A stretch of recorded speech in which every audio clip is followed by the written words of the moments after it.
Provérbios capítulo 8, verso 1. Não clama, porventura, a sabedoria? E a inteligência não dá a sua voz? No cume das alturas, junto ao caminho, nas encruzilhadas das veredas, ela se coloca. Da banda das portas da cidade, a entrada das portas está clamando. A vós, ó homens, eu clamo, e a minha voz se dirige aos filhos dos homens. Entendei, ó simples, a prudência, e vós loucos, entendei de coração. Ouvi, porque proferirei coisas excelentes. Os meus lábios se abrirão para a equidade, porque a minha boca proferirá a verdade, e os meus lábios abominam a impiedade. Em justiça são todas as palavras da minha boca, não há nelas nenhuma coisa tortuosa nem perversa. Todas elas são retas para que o bem as entende e justas para os que acham conhecimento. Aceitai a minha correção, e não a prata, e o conhecimento mais do que o ouro fino escolhido, porque melhor é a sabedoria do que os rubis, e de tudo que se deseja, nada se pode comparar com ela. Eu, a sabedoria, habito com a prudência e acho a ciência dos conselhos. O temor do Senhor é afastar-se do mal. Agora, vá, por favor, para o verso número 30. Então eu, a sabedoria, estava com ele, Deus, e era seu aluno. Então eu, a sabedoria, estava com ele, e eu era seu aluno, aluno de Deus. Abra, por favor, agora a sua Bíblia comigo, em Êxodo, segundo livro da Bíblia, capítulo número 1, verso 21. E aconteceu que, como as parteiras temeram a Deus, estabeleceu-lhes casas. Eu vou ler de novo com uma outra tradução. E aconteceu que, como as parteiras temeram a Deus, ele lhes constituiu famílias. E agora a última referência, por favor, abra sua Bíblia comigo. Gênesis 24. E era Abraão já velho e adiantado em idade, e o Senhor havia abençoado Abraão em tudo. E disse Abraão ao seu servo, o mais velho da casa, que tinha o governo sobre tudo o que ele possuía: põe agora a tua mão debaixo da minha coxa, para que eu te faça jurar pelo Senhor, Deus dos céus e Deus da terra, que não tomarás para meu filho mulher das filhas dos cananeus, no meio dos quais eu habito, mas que irá a minha terra e a minha parentela, e daí tomarás mulher para meu filho Isaque. Verso 9. Então pôs o servo a sua mão debaixo da coxa de Abraão, seu senhor, e jurou-lhe sobre este negócio. E o servo tomou 10 camelos dos camelos do seu senhor e partiu, pois que toda a fazenda de seu senhor estava na sua mão. E levantou-se e partiu para a Mesopotâmia, para a cidade de Naor. E fez ajoelhar os camelos fora da cidade, junto a um poço de água pela tarde, ao tempo em que as moças saíam a tirar água. E disse: ó Senhor, Deus de meu senhor Abraão, dá-me hoje bom encontro e faze beneficência ao meu senhor Abraão. Eis que eu estou em pé junto à fonte de água, e as filhas dos varões dessa cidade saem para tirar água. Seja, pois, que a moça a quem eu disser, abaixa agora o teu cântaro para que eu beba, e ela responder, bebe, e também darei de beber aos teus camelos, esta seja a quem designastes ao teu servo Isaque, e que eu conheça nisso que fizestes beneficência, meu senhor. E sucedeu que, antes que ele acabasse de falar, eis que Rebeca, que havia nascido de Betuel, filho de Milca, mulher de Naor, irmão de Abraão, saía com seu cântaro sobre o seu ombro. E a donzela era muito formosa à vista, virgem, a quem varão não havia conhecido. E desceu à fonte, e encheu o seu cântaro e subiu. Então o servo correu-lhe ao encontro e disse: ora, deixa-me beber um pouco da água do teu cântaro. E ela disse: bebe, meu senhor. E apressou-se, Abaixou o seu cântaro sobre a sua mão e lhe deu de beber. E acabando ela de lhe dar de beber, ela disse: tirarei também água para os teus camelos, até que acabem de beber. E apressou-se e vazou o seu cântaro na pia. Correu outra vez ao poço para tirar água. Tirou para todos os seus camelos.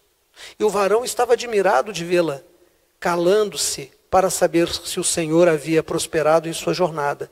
E aconteceu que, acabando os camelos de beber, tomou o varão um pendente de ouro de meio siclo de peso e 2 pulseiras para suas mãos do peso de 10 siclos de ouro. E disse: de quem és filha? Faze-mo saber, peço-te, há também em casa de teu pai lugar para nós pousarmos? E ela disse: eu sou filha de Betuel, filho de Milca, o qual ela deu a Naor. Disse-lhe mais: também temos palha e muito pasto e lugar para passar a noite. Então inclinou-se aquele varão e adorou o Senhor. E disse: bendito seja o Senhor, Deus de meu senhor Abraão, que não tirou a sua beneficência e a sua verdade de meu senhor. Quanto a mim, o Senhor me guiou no caminho à casa dos irmãos de meu senhor, e a donzela correu e fez saber estas coisas na casa de sua mãe. E Rebeca tinha um irmão cujo nome era Labão. E Labão correu-lhe ao encontro daquele varão na fonte. E aconteceu que, quando ele viu o pendente e as pulseiras sobre as mãos de sua irmã, quando ouviu as palavras de sua irmã Rebeca, que dizia: assim me falou aquele varão, veio ao varão, e eis que estava em pé junto aos camelos, junto à fonte. E disse: entra, bendito do Senhor. Por que estará fora? Pois eu já preparei a casa e o lugar para os camelos. Então veio aquele varão à casa, e desataram os camelos, e deram palha e pasto aos camelos, e água para lavar os pés dele e os pés dos varões que estavam com ele. Depois puseram de comer diante dele. Ele, porém, disse: não comerei, até que eu tenha dito as minhas palavras. E ele disse: fala. Então disse aquele varão: eu sou o servo de Abraão. O Senhor abençoou muito o meu senhor, de maneira que foi engrandecido, e deu-lhe ovelhas e vacas, prata e ouro, e servos e servas, e camelos e jumentos. E Sara, a mulher de meu senhor, gerou-lhe um filho a meu senhor, depois da sua velhice, e ele deu-lhe tudo quanto tem. E meu senhor me fez jurar, dizendo: não tomarás mulher para meu filho das filhas dos cananeus em cuja terra habito. Irás, porém, à casa de meu pai, e a minha família, e tomarás mulher para meu filho. Então disse eu ao meu senhor: porventura não me seguirá mulher? E ele disse: o Senhor, em cuja presença tenho andado, enviará o seu anjo contigo e prosperará o teu caminho, para que tomes mulher para meu filho da minha família e da casa de meu pai. Então serás livre do meu juramento quando fores à minha família, e se não te darem, livre serás do meu juramento. E hoje cheguei à fonte e disse: ó Senhor, Deus de meu senhor Abraão, se tu agora prosperas o meu caminho no qual ando, eis que estou junto à fonte da água. Seja, pois, que a donzela que sair para tirar água, e a qual eu disser: ora, dá-me um pouco de água de teu cântaro, e ela me disser: bebe tu também, e também tirarei água para os teus camelos. Esta seja a mulher que o Senhor designou ao filho de meu senhor. E antes que eu acabasse de falar no meu coração, eis que Rebeca saía com seu cântaro sobre o ombro, e desceu à fonte e tirou água. E eu lhe disse: ora, dá-me de beber. E ela se apressou, abaixou o seu cântaro sobre si e disse: bebe, e também darei de beber aos teus camelos. E bebi, e ela deu também de beber aos camelos. Então lhe perguntei e disse: de quem és filha? E ela disse: filha de Betuel, filho de Naor, que lhe gerou Milca. Então eu pus pendente no seu rosto e as pulseiras sobre as suas mãos. E inclinando-me adorei ao Senhor e bendisse ao Senhor, Deus de meu senhor Abraão, que me havia encaminhado pelo caminho da verdade, para tomar a filha do irmão de meu senhor para seu filho. Agora, pois, se vós haveis de mostrar beneficência e verdade a meu senhor, faze-mo saber. E se não, também mo fazeis saber, para que eu olhe à mão direita ou à esquerda. Então responderam Labão e Betuel e disseram: do Senhor procedeu este negócio, não podemos falar-te mal ou bem. Eis que Rebeca está diante da tua face. Toma e vai-te, e seja mulher do filho de teu senhor, como tem dito o Senhor. E aconteceu que o servo de Abraão, ouvindo essas palavras, inclinou-se à terra diante do Senhor. Amém. Amém. Eu me emociono em ler esse relato, porque é uma dependência tão grande do Senhor. Irmãos, eu tenho visto e ouvido coisas que me deixam perplexo. Eu vi uma reportagem de uma professora com a sua mão com os 8 pontos, bastante inchada. Ela é professora de uma escola e uma aluna de 14 anos, uma moça de 14 anos, esfaqueou a professora. Não concordando com alguma coisa, ela pegou de uma faca, ela premeditou isso, pegou a faca em casa, colocou na sua bolsa, levou para a escola e esfaqueou a professora. Há pouco tempo atrás, eu já disse isso, 3 alunos criaram um grupo programando a morte da diretora da escola e dos colegas. Nós temos visto isso acontecer recentemente, um menino esfaqueou alguns colegas também no sul do Brasil. É um caso que a gente tem visto. Eu tenho atendido no meu consultório e já tenho até rejeitado, não quero mais trabalhar com esse tipo de pessoas, 11 anos, 12 anos, que tem um diagnóstico de violência como se fosse apenas uma doença. E desobedientes aos pais, respondões, agressivos nas escolas. Não é um caso isolado aqui, outro ali. Isso está direto. Eu tenho visto casais que juraram amor, que namoraram, que noivaram, que casaram na presença do Senhor, saírem na briga e um dizer para o outro que vai matar, que quer matar e às vezes mata mesmo, e não raro aquilo que era um amor declarado diante de homens e diante de pessoas, vira uma separação traumática. Eu pego o ônibus de vez em quando, e essa semana, sexta-feira, saí para encontrar um amigo logo cedinho, 6 horas da manhã, 10 para 6 eu peguei o ônibus aqui, e ele já passa aqui com os lugares todos preenchidos. E aquele lugar amarelinho que é reservado para os mais velhos, para aqueles que têm uma necessidade, tomado por pessoas jovens, e eles fazem cara de paisagem.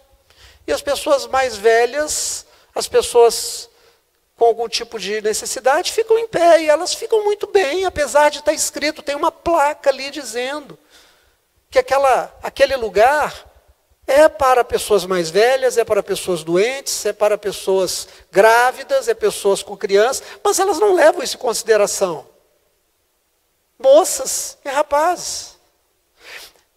Há uma inversão de valores. Nós temos vivido brigas de casais, mulheres que estão oprimindo seus maridos. E é muito interessante porque a gente ouve casos, e a imprensa se ocupa muito de relatar casos de maridos que abusam, que são violentos, mas não retratam um número absurdo de mulheres que fazem isso com seus maridos.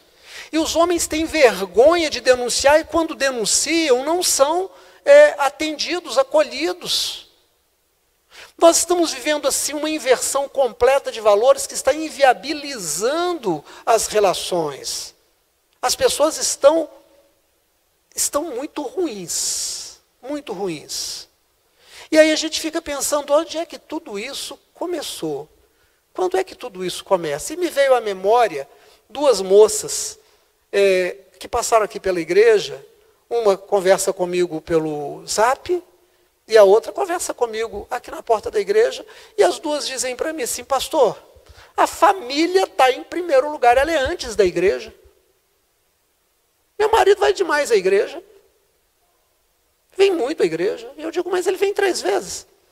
A gente tem um culto na quarta-feira de 1 hora, oração, estudo bíblico, 1 hora, às vezes menos.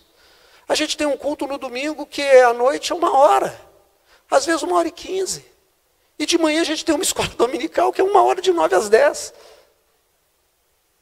E elas dizem com uma petulância, com uma arrogância, com um atrevimento, com o nariz empinado. E eu fico pensando, de onde que vem isso? De onde que surge isso? O final desse tipo de começo é esse que eu comecei a dizer para vocês. Filhos violentos, casamentos desfeitos, pessoas agredidas. Porque um abismo sempre chama o outro abismo, sempre. Não é porque o pastor Ademir está falando, é porque a Bíblia diz isso. Não sou eu que digo. Eu repito, eu ensino. O carteiro não tem culpa de que você receba uma multa pelo correio. O carteiro não tem culpa de que você receba uma notificação da Receita Federal porque não pagou impostos. O carteiro, ele é mero mensageiro, ele só traz a mensagem, é o meu papel.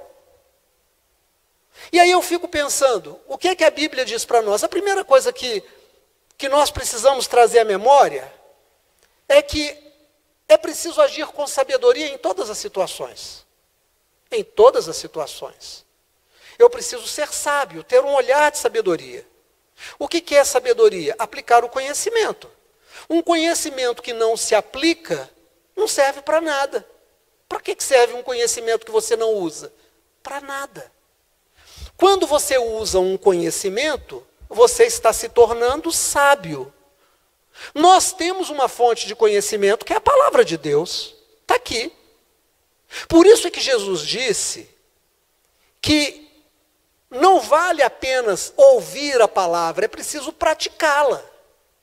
É preciso colocar em prática a sabedoria. E aí, se a sabedoria é importante, ela mesmo disse, a sabedoria no capítulo 8 de Provérbios disse, eu valho mais do que rubis, eu valho mais do que a prata, eu valho mais do que o ouro.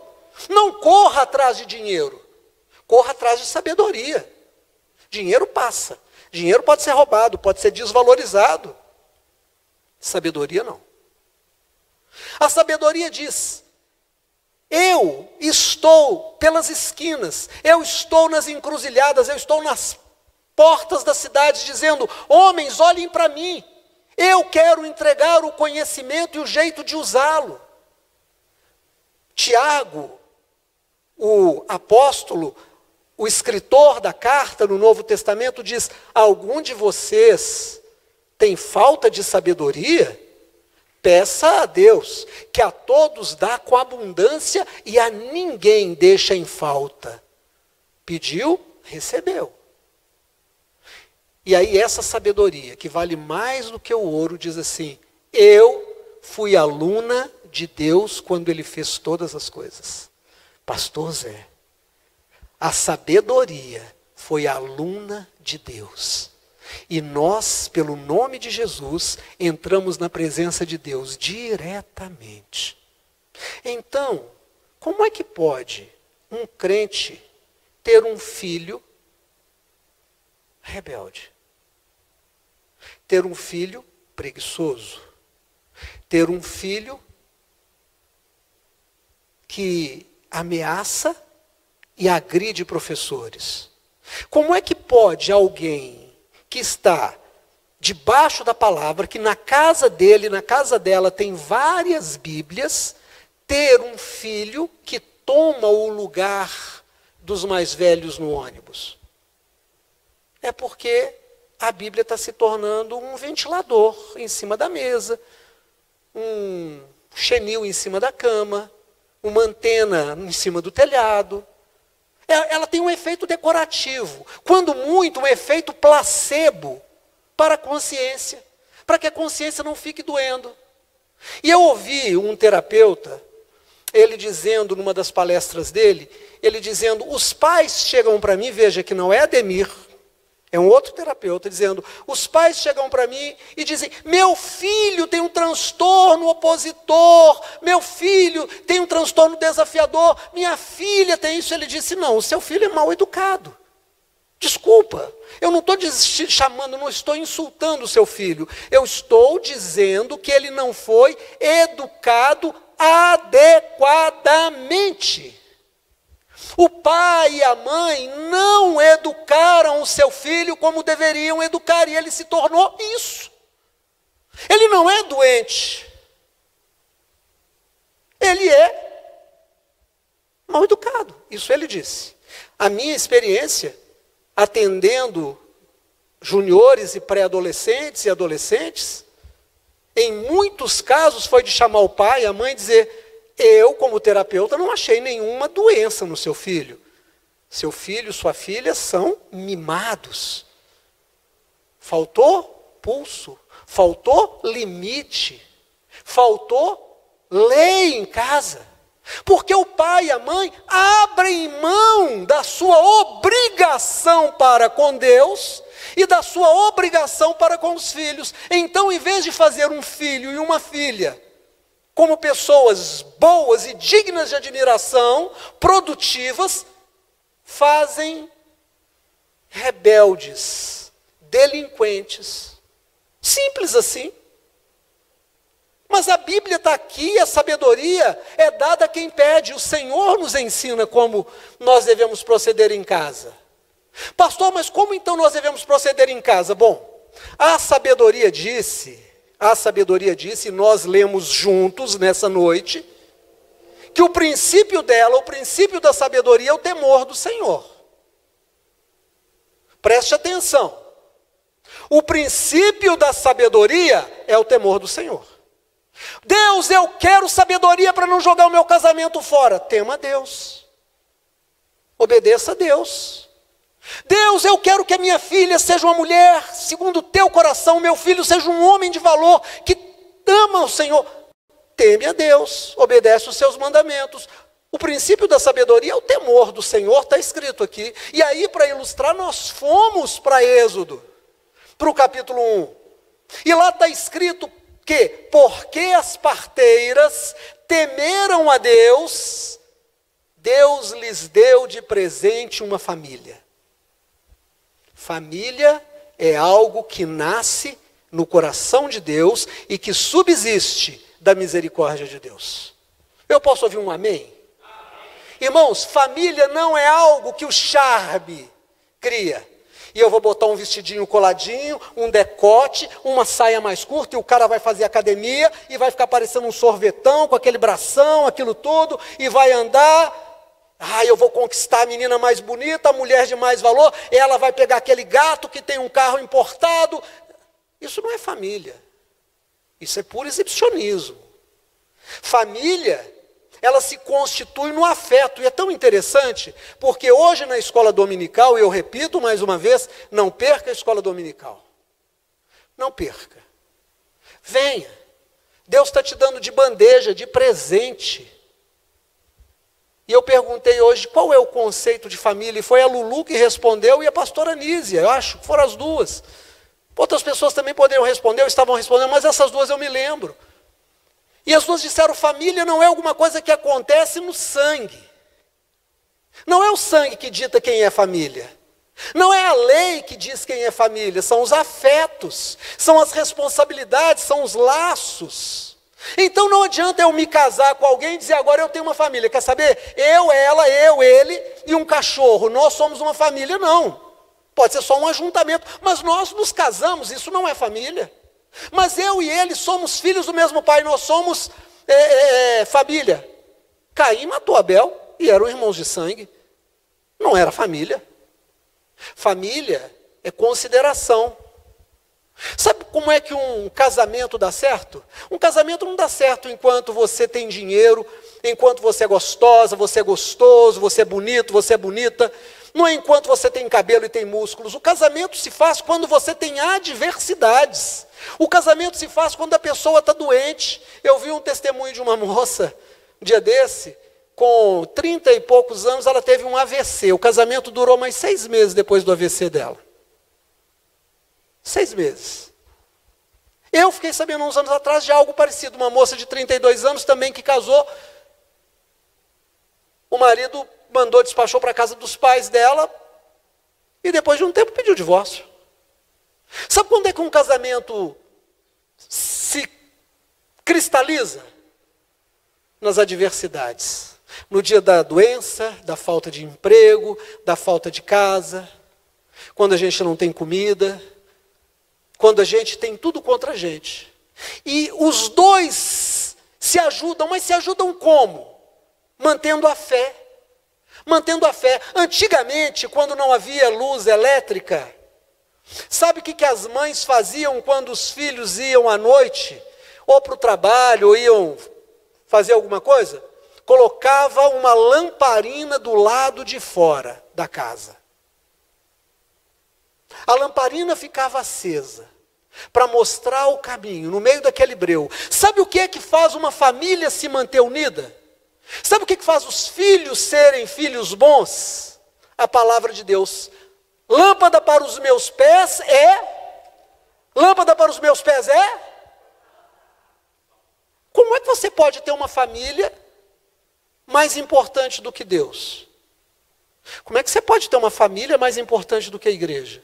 Como é que você pode ter uma família mais importante do que a palavra? Como é que você pode ter uma família mais importante do que um pastorado? Como é que você pode ter uma família batendo de frente com a palavra de Deus? Não pode, irmãos. Você está abrindo um precedente para tudo que é ruim. É isso que a Bíblia está dizendo. E aí, nós somos para um fato verdadeiro. Abraão está morrendo, está velho. Ele está tão velho que quem toma conta de tudo que ele tem, de toda a sua fortuna, é o Damasceno Eliezer. É o servo mais velho. É aquele que tomava conta de tudo. Ele chama esse servo e diz assim: eu estou muito preocupado. Eu estou muito preocupado. Eu não quero que o meu filho case com qualquer mulher. Eu não quero que o meu filho se case com uma moça que não tema a Deus. Irmãos, como é que você pode não orar pelo seu filho? Como é que você pode não estar preocupado com o casamento da sua filha? Como é que você pode não estar preocupado com o casamento do seu filho? Como é que você pode não estar preocupado? A palavra de Deus diz que você, pai, é a lei, você, mãe, é o acolhimento. E eu tenho que dizer que pai e mãe não é ser homem e ser mulher, isso é função psicológica. A função psicológica do pai é a lei. Kênia hoje é a lei dentro da casa dela, ela assume o papel paterno. A função paterna, ela diz a lei dentro da casa dela. É uma função. Não é a figura masculina só, é a função paterna. O filho precisa aprender, mas aprender de quem? Aprender de um pai, de uma mãe que temem a Deus. O filho vê o pai obedecendo a Deus e ele obedece o pai. A filha vê a mãe fazendo o acolhimento e aprende a acolher, aprende a respeitar. É engraçado porque a minha mãe era católica, minha avó era católica, e foram católicas, né, até o final de suas vidas, boas mulheres e boas católicas. E eu aprendi muito com os irmãos católicos. E amo a igreja católica. Mas a minha visão se ampliou para uma outra direção e Deus me trouxe e me converteu à igreja evangélica. Mas eu tenho muito carinho. E sabe o que a minha mãe dizia quando a gente era pequeno? Ela dizia: Ademir, Adaíra, Dercy, venham cá. Punha os três, era uma escadinha. E dizia assim: olha, se você está no ônibus, vocês estão vindo do colégio, eu estou dando dinheiro para vocês pegarem um ônibus lá na Avenida do Amazonas, lá no 5º Batalhão. Se estiver dentro do ônibus e entrar uma pessoa mais velha, você vai levantar e vai ceder o seu lugar. Ai de você se eu soubesse alguém falar que tinha uma pessoa de idade que te viu e você não deu lugar. Se tiver uma senhora grávida, você vai dar lugar. Se tiver alguém carregando um peso, você vai pedir para carregar esse peso no seu colo. Irmãos, não tinha lugar pintado de amarelo, não tinha plaquinha, mas eu tinha uma mãe. Sabe o que a minha mãe dizia quando a gente chegava do colégio? Ela dizia: olha, se me chamarem no grupo, se me chamarem no colégio para reclamar de você, você vai apanhar aqui e eu vou te levar lá com a orelha e você vai pedir desculpa à professora, à diretora, e eu vou pedir para te dar um castigo. Ai de mim se eu respondesse uma professora. Ai do meu irmão se respondesse uma professora. Nós aprendemos a respeitar, mas aprendemos em casa. Educação você não recebe na escola. Você recebe aculturamento. Educação você aprende em casa. Mas para você aprender em casa, esse pai e essa mãe tem que ter temor de Deus. Tem que colocar o Senhor em primeiro lugar. Se você não coloca Deus em primeiro lugar, se você não coloca a sua igreja em primeiro lugar, se você não coloca a palavra de Deus em primeiro lugar, se você não coloca a oração em primeiro lugar, como é que você vai ensinar o seu filho e a sua filha? Me conta. A gente só dá o que tem.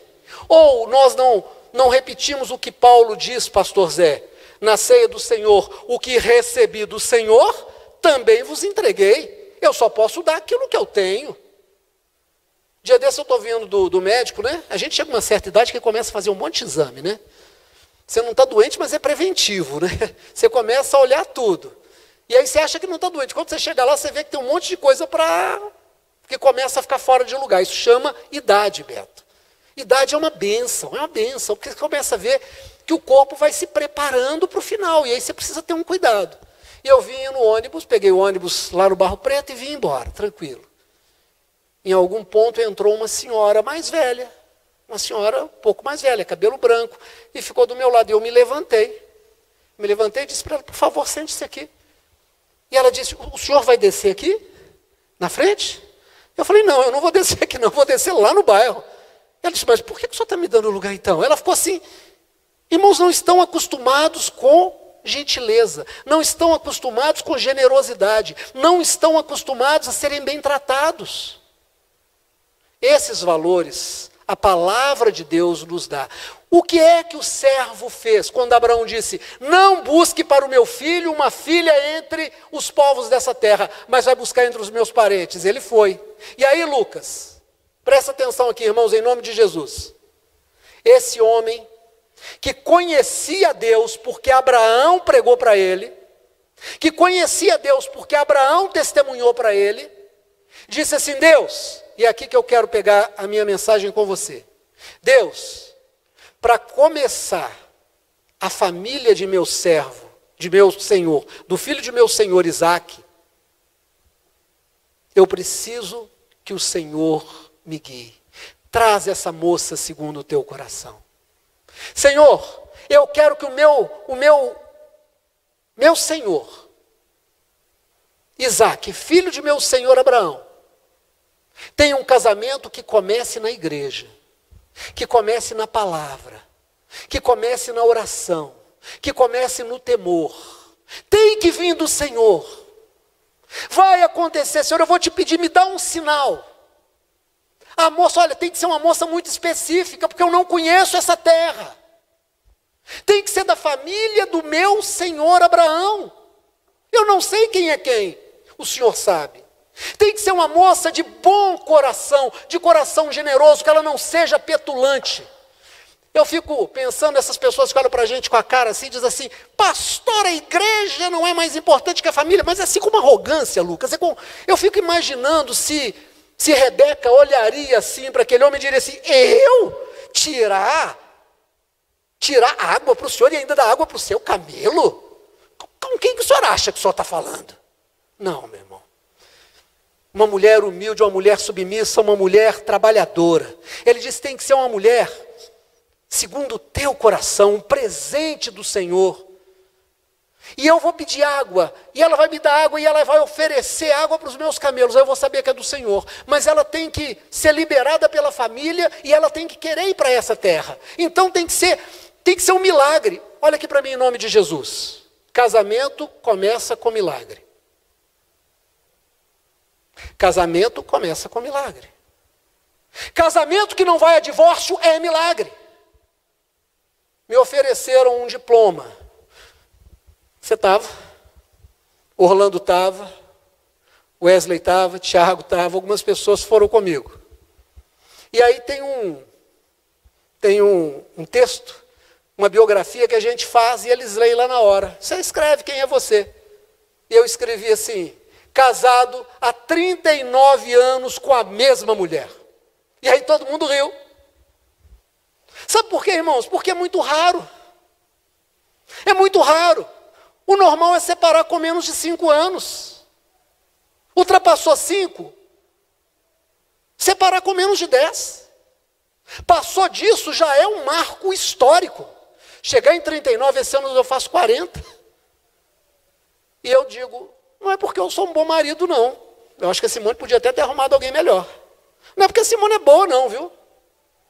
É porque é milagre. É porque todas as vezes que nós precisamos resolver alguma coisa, nós corremos para a palavra. Nós corremos para a oração. Sabe o que nós fizemos lá em casa? Simone está levantando a mão dizendo glória a Deus. Sabe o que a gente tinha lá em casa? Mateus está ali, Simone está ali.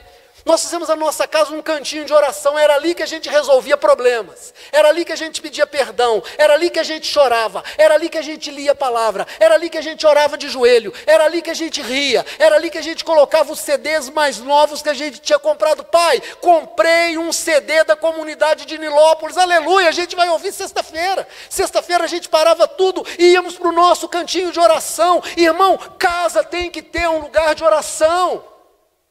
Você tem que ter uma experiência com Deus. Não adianta você querer bater de frente.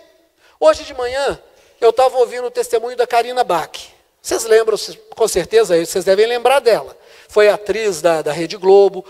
Eu não assisti, mas ela diz no testemunho dela que ela ganhou um prêmio naquele programa A Fazenda. Eu nunca assisti, para te falar a verdade, mas ela disse que ganhou. E ela disse, olha, o meu casamento estava indo para o brejo. Meu casamento, a gente tinha dinheiro, a gente tinha saúde, mas tinha alguma coisa que estava ruim, a gente não se dava, a gente não falava a mesma língua. E aí eu tive uma experiência com Deus, me converti, sabe o que aconteceu? Ficou pior, não ficou melhor não, porque aí a família, minha família, a família dele, e ele dizia para mim assim, agora é só Deus, agora é só igreja, agora é só culto. Irmãos, é engraçado porque essas pessoas chegam para mim e dizem assim, mas meu marido vai demais à igreja, 3 vezes na semana. 1 hora cada um. Irmãos, tem igreja aí que só o louvor é 1 hora. Só o louvor. E ela disse, eu comecei a orar. Irmãos, mulher de Deus não briga. Mulher de Deus não briga. Homem de Deus não briga. Ora. Ora. Joelho no chão. Joelho no chão. Ah, eu não tenho dinheiro, mas preciso. Joelho no chão. Temos um problema para resolver. Joelho no chão. Ele não me entende. Joelho no chão. Jejum, oração, igreja, culto, louvor, palavra. E ela disse, eu comecei a orar. Eu comecei a orar e Deus falou comigo. Isso, irmão, vocês podem ver, está lá no podcast. Só você procurar lá, Karina Bach Podcast. É a primeira dela lá. Aí ela diz, Deus falou ao meu coração. Quando ele disser, eu não fico mais com você, você não manda ele embora não, mas deixa ele ir. Você não vai mandar ele embora, você vai deixar ele ir, vai ficar na oração. E um dia ele falou, quer saber, se você não mudar eu vou embora. E ela ficou quieta, e ela começou a orar. Se fosse algumas moças que eu conheço por aí, saía no tapa, né? Já jogava a cadeira e vai dizer, leva a bala, leva tudo. Ela ficou na oração, ele pegou o carro. Saiu e botou um programa lá. E de repente houve uma pregação de um pastor. O pastor começou a pregar e ele disse, está falando comigo. E no meio do caminho ele virou o carro e voltou. E disse, aconteceu um negócio muito estranho. Eu entendi. O pastor pregou, mas a coisa mais esquisita é que ele pregava com a sua voz. A voz que eu ouvi era a sua. Irmão, ela orava a Deus e Deus falava com ele. Isso é família que nasce no altar. Isso é família que vive no altar. Como pode uma mulher falar que a igreja não é importante? Como pode uma mulherzinha qualquer dizer assim, a minha família é mais importante? Ela não nasce no altar, ela não vive do altar. No dia do aperto, no dia da doença, no dia da separação, no dia do filho doente, o que é que você faz? Vem para a igreja. Vem atrás do pastor, vem atrás da oração, sobe um monte. Mas na hora que você precisa colocar o Senhor em primeiro lugar, na hora que você precisa colocar a palavra em primeiro lugar, que você precisa colocar o culto em primeiro lugar, que você precisa chamar o seu marido e dizer, meu filho, por favor, vá para a igreja e leva o Juninho com você. Hoje eu não posso ir, porque tem essa, mas eu vou, eu encontro com você lá. Ah, meu irmão. E ela disse, ele se converteu. E aí um dia ele passa lá em casa, assim na minha frente, eu chamei e falei, vem cá, meu anjo, deixa eu te falar, você está mais bonito do que qualquer academia pode te deixar. Não é porque você fez academia que você está bonita, é porque você está com a Bíblia na mão, porque ele agora estava andando dentro de casa lendo a Bíblia. E ela disse, a minha vida tem sido uma bênção. E olha, eu vou te dizer uma coisa, hein? Ela gravou os Salmos, e eu estou assim, viciadinho em ouvir os Salmos. É melhor do que ouvir os Salmos da voz do Cid Moreira, que já é muito bom. Mas está melhor ainda. Porque ela fala com uma experiência. Você sente a experiência dela com Deus. Minha irmã, Lucas, começa e mantém o seu relacionamento no altar, na igreja, na fé, na palavra. Felipe, ponha o seu relacionamento no altar. Marcone, Jaqueline, no altar. Vocês no altar, Beto no altar, Kênia no altar. Não tenha medo de fazer como o servo de Abraão fez. Senhor, eu quero um homem segundo o teu coração. Senhor, traz para mim uma mulher segundo o teu coração. Senhor, eu já casei, o meu marido ainda não é essa bênção que eu quero que ele seja, mas eu vou ser primeiro a bênção. E agora eu vou te pedir, faz do meu marido uma bênção. Luta pela tua casa no altar. Paulo escrevendo, e aí eu vou colocar o Novo Testamento. Ele diz, as nossas armas em Cristo são poderosas para destruir fortalezas, para anular sofismas e para tomar e levar cativo todo pensamento à presença de Deus. Meu irmão, minha irmã, em nome de Jesus, o que aconteceu? Aquele homem está ali e de repente vem uma moça, linda, o texto diz que ela era linda, jovem, ainda virgem, não era uma moça da vida, não era uma moça comprometida, estava livre. E ele chega e diz, será que você pode me dar um golinho d'água? Ela diz, espera aí, corre lá no poço, joga o balde, puxa a água, traz para ele. Quando ele bebe a água, ela diz assim, agora eu vou pegar água para o camelo do senhor, para os camelos, espera aí, eu vou lá buscar. E ele ficou olhando e disse, quando você serve a um Deus vivo, hein, Suiane? Quando você serve a um Deus vivo, você ora e Deus responde, você fala e Deus ouve. Sabe por quê? Porque o Deus que fez a boca, ouve quando você usa a sua boca. Quando você ora, quando você fala, Ele ouve. E aí ele disse, vem cá, minha filha, quem é você? Ela disse, eu sou da família de Naor, da família de Abraão, é sobrinha de Abraão. Meu Deus, o Senhor ouve e vem assim certinho, vai na casa e diz, será que tem lugar para mim, para os meus camelos, para a gente ficar aí? Vem o irmão dela, Labão, e diz, já preparei a casa, já preparei o pasto. Ele vai, eles colocam a mesa, ele diz, ninguém vai comer. E conta a história. E diz, agora vocês me façam saber. É Deus que está nesse negócio, e essa moça vai ser a esposa de meu senhor, Isaac, filho de meu senhor Abraão, ou eu vou ter que procurar a direita, ou ter que procurar a esquerda? Me fala agora. E eles disseram, o pai, a mãe, os irmãos disseram assim, Deus está na frente disso, a gente está vendo Deus. Isso está nascendo no altar de Deus. Isso está nascendo na vontade de Deus. Como que nós vamos dizer não? Se Rebeca quer ir, e Rebeca disse, Deus já colocou no meu coração, Ele é o meu eleito. E foi. Irmãos, e nós sabemos que o casamento foi uma bênção, e que eles tiveram filhos. Um dos filhos foi Jacó, e Jacó teve os seus filhos, e os seus filhos se tornaram cabeças das tribos de Israel. Porque um homem começou uma família no altar do Senhor. E essa família nunca colocou Deus em segundo lugar. Nunca colocou a igreja em segundo lugar. Nunca colocou a palavra em segundo lugar. Nunca colocou seu pastor em segundo lugar. Sabe por que nós estamos vendo filhos hoje esfaqueando professores, jovens que tomam o lugar dos mais velhos, que desafiam professores? Sabe por que nós estamos vendo novas doenças?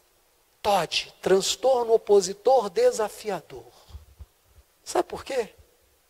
Porque está faltando pais com temor a Deus. Está faltando pais de joelho no chão. Está faltando pais que chorem no altar do Senhor.